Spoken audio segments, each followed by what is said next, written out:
Right guys, we're going to jump in the truck again. Just had a phone call, the transmission's ready for the race car. So we're going to drive down to Roger's house, a good friend of mine. He has kindly enough said he'd sponsor the car for drag week. So we're going to go pick the transmission up and he will let us know and give you a talk through of what he's done.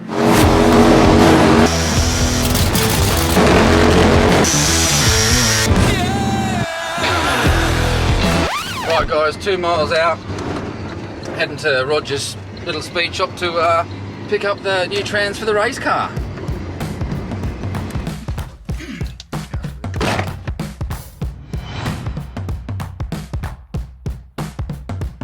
So, there she is.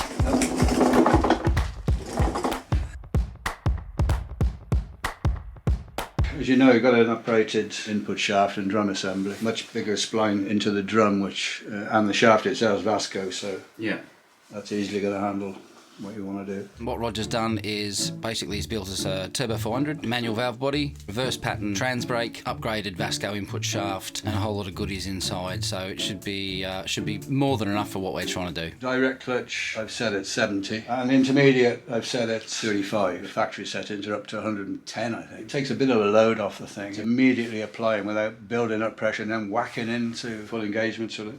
What sort of power do you think this will handle safely, Roger, if we step the motor up? You know, in the future. Safely 1200 horsepower. Yeah. The way I want it, I don't want a fiberglass bodied race car. I want a street car that's quick and angry and runs a good time. I don't want to get into full blown race stuff where you got to trailer the thing round and it's undrivable on the street. Feeling strong?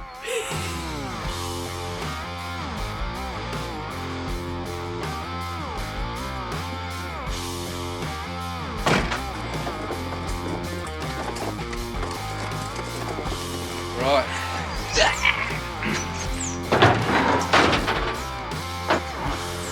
Get some straps on.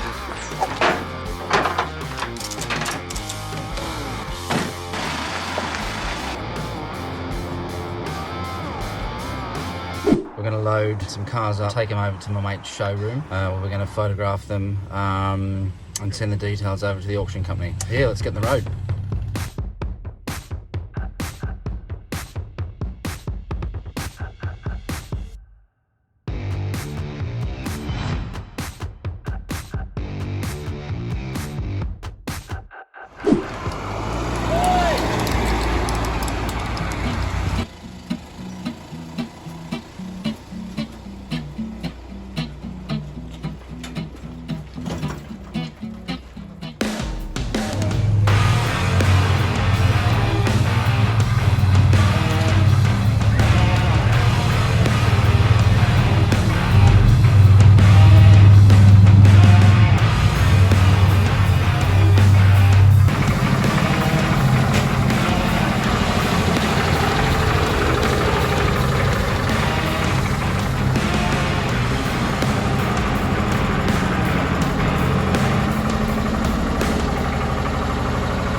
Right, so that's the photos done for the auction company. Let's get back to the shop and on to the next task for the day.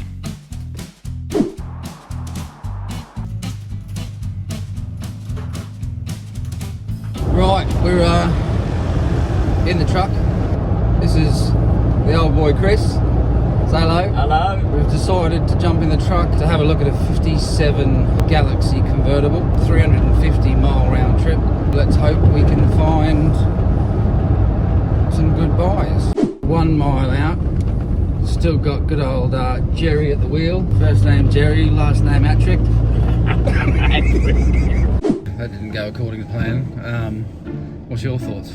You can find better than... He basically told us that car was a 9 or a 10 out of 10 for the Galaxy, and in my book, nah, it wasn't even a 5, so couldn't get a deal on that. Right, so we've got a slight detour, seeing as those cars were no good. Somebody Chris knows, he passed away and he had a 60 car collection, so they're all up for sale. So decided to swing in on the way home. Old Jerry over here is not too happy about it though.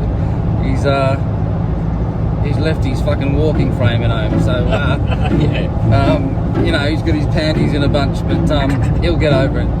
Some really nice cars here, high-end cars. We're going to look at a Atlantis, which is a custom coach-built car from Norfolk.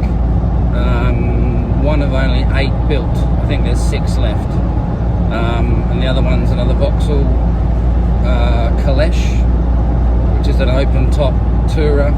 And funny enough, built in Australia.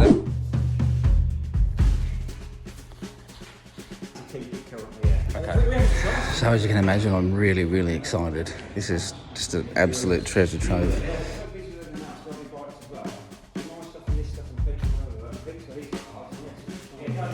There she is. This is the Vauxhall Kalesh tourer. So many cars. Both cars better than I thought. Old Jerry's just about to sign his life away. Shame what you've just wasted. Just wasted. He's dug deep under his Bed. Under his bed, and he's pulled some cash out for it. We struck up a deal. We bought both cars. Bought the Atlantis and the Vauxhall. Really happy with the purchase. Agreed on the price really quickly. Fallen in love with this Atlantis. It's an incredible car. Get them back to the shop and we'll give you guys a look when we unload them.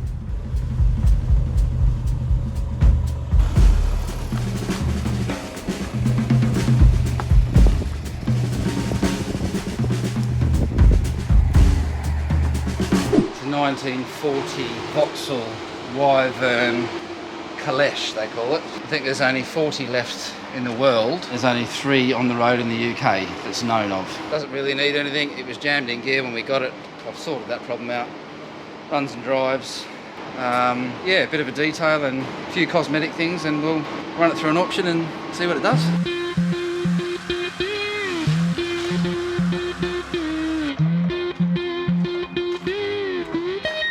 Tell us a bit about it. It's called an Atlantis.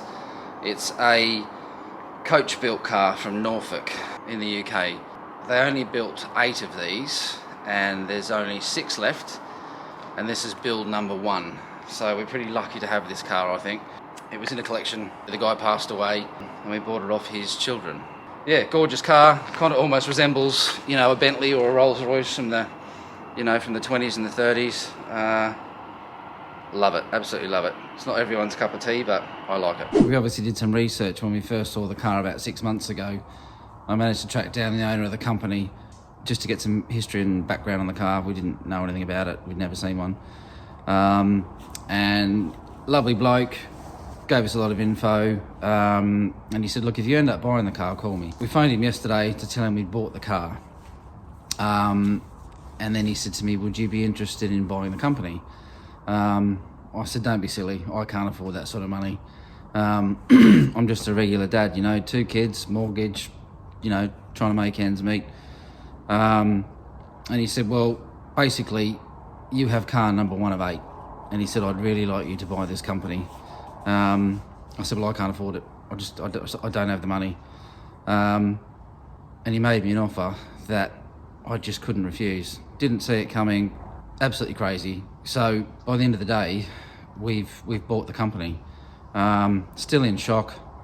Can't believe it. You know, you just never know what's going to happen, do you? What a day to be alive, hey? We'll give you some more updates. Not sure what we're going to do with it. We'll work on it.